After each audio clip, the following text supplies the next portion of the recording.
Umat pada saat ini memang sudah dan sama bersahadat, kiblatnya sama, sholatnya juga sama.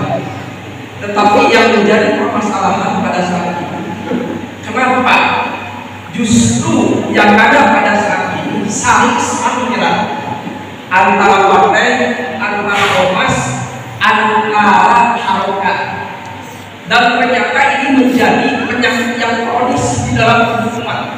Sehingga kalau kita lihat di dalam medsos ada istilah ini, ustadz sunnah, jangan mengambil dari ustadz itu bukan ustadz sunnah. Ada yang kata, oh jangan mengambil dari ustadz ini ustadz Tohabi.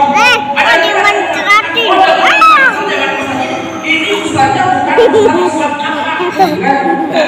Yang menjadi pertanyaan saya, bagaimana menyikapi masalah ini dan bagaimana solusi tuntas yang dibawa oleh Rasulullah SAW.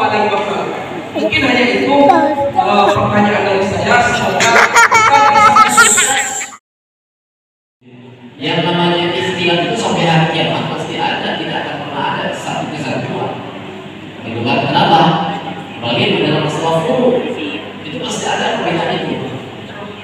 Dalam masalah akidah memang ada rinciannya atau beda, ya, tapi poin pentingnya amalan iman tidak akan pernah berbeda. Yang berbeda yang menyimpang, dia dan sebagainya itu menyimpang.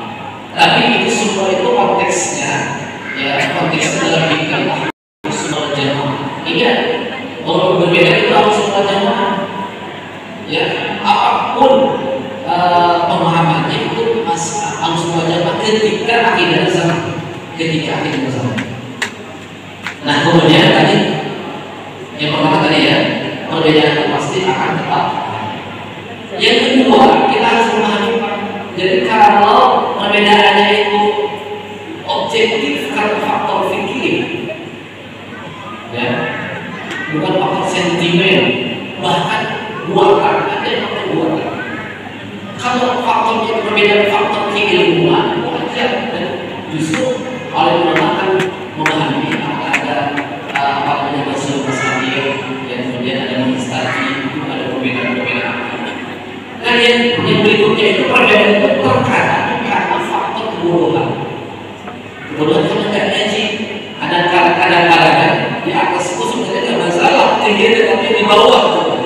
Menurut bodoh dari ada sebenarnya dan sebagainya.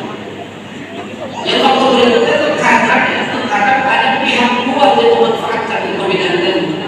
Padahal kalau perbedaan itu adalah rahmat. Atau Rasul yang beristihad kemudian dia benar, jawabannya benar, maka hal dua. Kalau salah satu, tapi dua-duanya diperbolehkan istilah itu, ya kan? Nah yang bermasalah itu apa? Perbedaan yang dimanfaatkan oleh luar, sehingga menjadi seolah bermusuhan. Di antaranya ialah hadirnya al-khofat atau kebudayaan asing. Itu yang memperkeruh suasana, yang bisa membuat otak bukan hanya orang luar, bahkan para intelektual pun dia akan berubah pikiran karena ada al-khofat. Al-khofat itu apa? Budaya luar daripada Islam. Di antaranya Iran, kapitalisme, sekularisme.